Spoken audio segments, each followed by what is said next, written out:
Here's what you're missing over at patreon.com/addressing Gettysburg. From the Gettysburg Museum of History Studios, You're listening to Addressing Gettysburg. Hello, ladies and gentlemen. Welcome to this episode of Addressing Gettysburg. And today we've got two gentlemen with us who you might know if you're a listener of our Ask a Guide shows and stuff. You've heard commercials for History Fix. And if you're really into the Civil War and podcasts and all sorts of, digital media, and then you don't read books anymore because, a lot of people don't read books. They prefer to do it on a Kindle or whatever, or the internet or whatever the case may be. You might have come across Civil War Digital Digest. So today we have our guests who are associated with both and either or neither and one, or we'll figure that all out when we get to it. We've had Will Eichler and Andy Roscoe. Hello, guys. Welcome to the show. Hey, thanks for having us.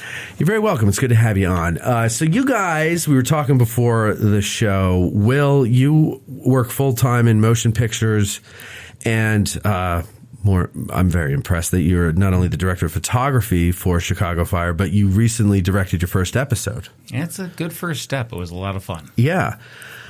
Wait, before I get to the question there, let's go to Andy. Andy, you have a master's in history from Norwich University. Your thesis was on the 24th Michigan. You're a lieutenant commander in the Navy, and you've been 11 years active duty, and you're also an airline pilot. Yeah, a couple of years, about 3 years ago, I transitioned out of active duty. I still teach as a flight instructor in the Navy Reserves, and then I fly airlines as my regular job. Do either one of you get sick of being so accomplished? I mean, I hate to steal a line from George Goebel, but do you ever get the feeling sometimes that the world is a tuxedo and you're a brown pair of shoes? Because that's how I feel sitting in this room with you guys right now. But welcome to the show. Thank you. Don't feel bad. We both have wives, and we're both the dads of two beautiful daughters, and all 6 of those women are happy to bring us down to size. Yes. Oh, good. At least they're keeping you humble. How do you find the time with all that stuff then? You got the family going. I have one thing going for me and a puppy, and I can't manage my time.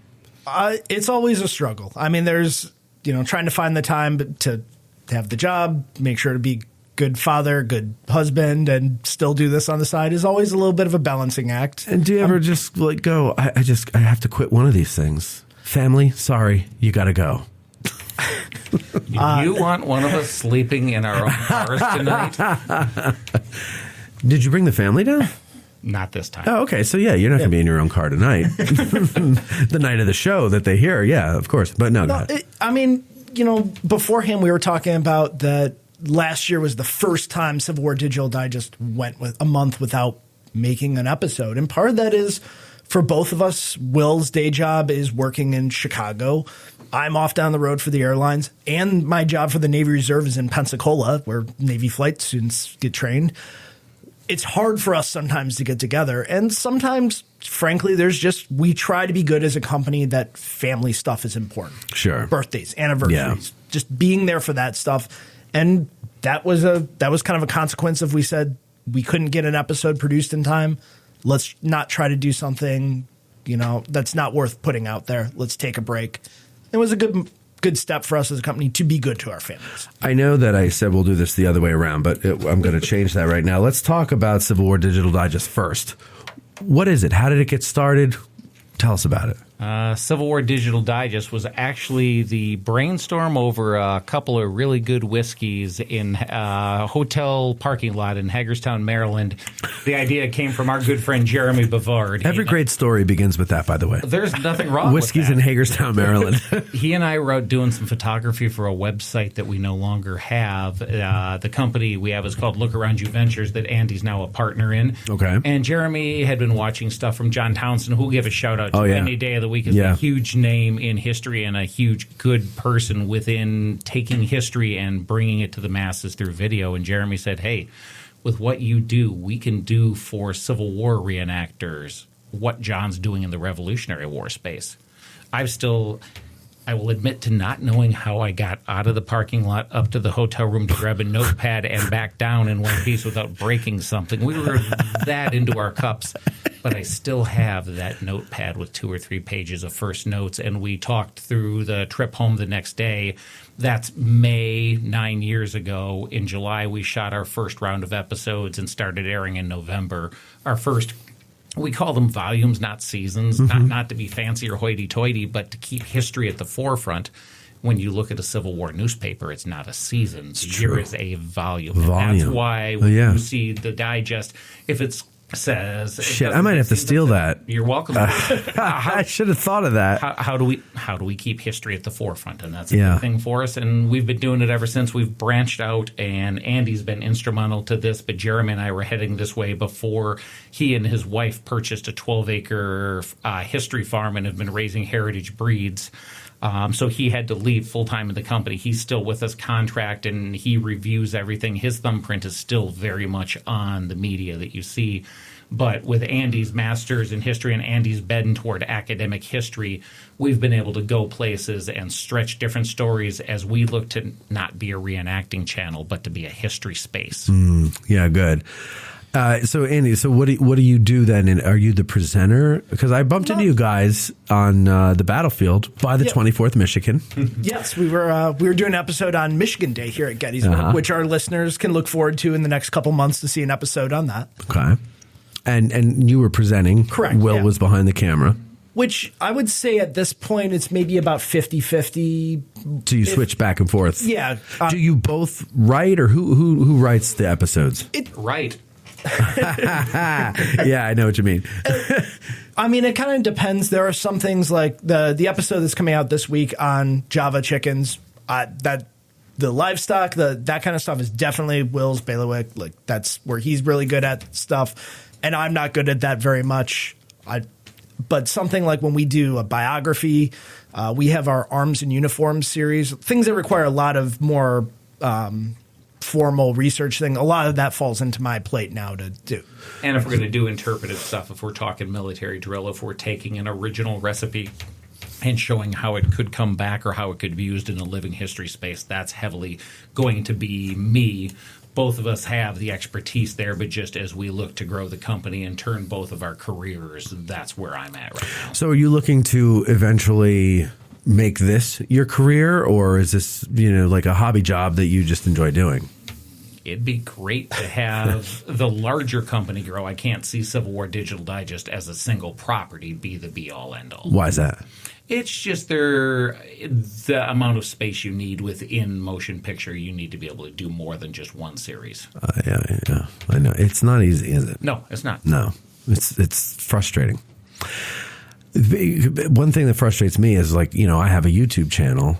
And originally I put the YouTube channel out there just to be a catch-all, but like my audio show publisher lets you link to YouTube, and it pushes the show out, and it just uses your show art as the visual, and you've got an audio-only show, right? For the most part, people understand it. People are fine with it. Every once in a while I'll get a comment, "It'd be nice if there were some visuals to this." And I want to wring their necks, because it's like, I worked as a videographer. I know how much goes into this. I know how like particular I am as an editor, that it would take me forever to do one thing. Right. And it's just, and so when I see that comment, I go in and I respond with our Patreon link. And that's it. I'm like, you want to see more? Then become a patron. So it's funny you say that. Because I want to give them more. I want to do video. Well, it's funny you say that, though, because I video production, came in with zero skill. Right. This is not my But my you can thing. fly a helicopter. I can't do that. So I can't. But I'll say, like, that is one of the things I'm always impressed about our show is Will brings his professional expertise. He does this for a real job. Yeah. Like, you can make a YouTube channel and it looks like I've learned to discern between someone who just has a camera up and and like when we shoot, we have 2 cameras set, like very, very professionally of course, professionally shot, and it shows in the editing. And like it might be something that not everyone can discern the difference between the okay show and the show that really has the good technical stuff. But the people that can tell know the difference. I remember I read an article, and this is over a decade ago, and I think things have changed. But at the time, they were saying, what makes a successful online video, I don't even think YouTube, was YouTube around 10 years ago? Yeah, it was. Absolutely. Yeah, of course it was. Absolutely. Yeah. So then it might have been a YouTube video or a viral video. I don't remember what it was, but they were like, video quality doesn't matter. It doesn't matter if you know how to shoot. Audio is important. People can't forgive bad audio. But it's even like if you want to make a video, people like seeing regular people do their job, do their hobby, whatever the case may be. They don't care if it's shot well, if it's 2 cameras, 3 cameras, if it's well lit and all that other stuff. I think things have changed, thank God, because I hate that. I want to see professional looking video, or even just somebody without professional equipment trying to make it look professional. Like, look at this. We're looking at webcams, right? I could have run up my credit cards and bought really good like DSLRs or some kind of cameras. But people are looking at the show when we do our live shows, or we do any video shows in here, they're looking at it on a phone. The vast majority of them, although some people send me pictures. That is starting to change. I know. Research on YouTube, that is starting to change. And one of the things that I've tried to do in the history space is to be a mentor and be a big brother for several other YouTube channels. And there's one in particular that I work with quite a bit that has come along so far. It would always be they do great history, and they do great history in the living history space. But that was his thing. And so early on, he and I got into a running joke that I'd watch something on YouTube and it was a great history, and I'd put a comment out there, hey, that was fantastic. And 3 minutes later, a Facebook Messenger would come, but ... the color temperature missed. Let's talk to you about how you set the camera up there, because somebody's going to click away from it because it doesn't look good. Yep. And this history deserves to be told, and you did a good job telling it. Now let's help you get across the finish line on the technical side. I found myself in the same position with some podcasters too. I remember one guy had a podcast, and he put something on his social media like, I can't figure out why it sounds like shit. It sounds like we're in a fishbowl, blah, blah, blah. So I sent him a message. I said, call me and I'll walk you through it. So, and I knew what it was when he described it that way. So I said, what are you using to record? And he goes, well, a laptop. I go, what kind of mics are you using? USB mics. I said, okay. What are you recording in? He said, Audacity. And I said, all right, go into Audacity. And I told him where to look. I forget where it is now. You look for a microphone icon. There's a drop down. What does it say? And what it said was the microphone built into his laptop. He wasn't using this. He was using the one on the box. Right. But he's got the mics. He's got his headphones on. His buddies and him are all listening to themselves in the headphones. They sound great. They're like falling in love with their voices. And then they record it and they're like, what's going on? They're so frustrated because it sounds like they're in a fishbowl. But that's a common mistake because everybody thinks it's just easy to start doing a podcast. And I read one article and it says, do this, do this, do that. But if you don't understand the equipment you're using, just the skill of it, the technique, like what is compression, what is limiter, what are all these different things? When do you use them? Why do you use them? How do you use them? It's not going to sound that good. And people just can't I've heard from a lot of people who are listeners, they're like, oh, did you see this new show that's out? I go, yeah, I've heard of it. I just haven't listened to it. And they're like, I said, how is it? And they're like, well, it sucks. I'm like, why does it suck? It's like, I couldn't get through 5 minutes of it. I'm like, why? Are they boring? He's like, no, it's not even that necessarily. It's that it sounds like shit. And I can't understand. I don't want to understand them. I don't want to listen to it because I can't get past the quality of the sound. And that's just a common rookie mistake. But, not everybody's doing it to be professional either. Yep. It's a hobby. Sure. It's fun. It's an excuse for guys who have toddlers running around and they realize like, what the hell did I get myself into? It's an excuse for them to all get together and drink beer and laugh and have a record of it, really. What's funny is during COVID, I was trapped in Pensacola because I was on duty with the Navy Reserves, and we did a series of live streams. And now the production value of those compared to our normal episode. But they were fun. We had a whole bunch where we had our friend Jim Taub, who works at the Museum of the American Revolution now. He came on and we talked about a variety of things about the Civil War, comparing to World War I, Napoleonic Wars. We had our whiskey every time and stuff doing it. It was just it was different, but it was fun because it was just tell the story and get it out there. Yeah. Is it the best technical stuff we've done? No. Listen to the rest of this interview and dozens like it. Support the show and get early access to special episodes, early and discounted ticket sales, and more. The second lieutenant level and above gets access to all monthly Patreon episodes. So please go to patreon.com/addressinggettysburg, choose a tier, and join. And I thank you in advance.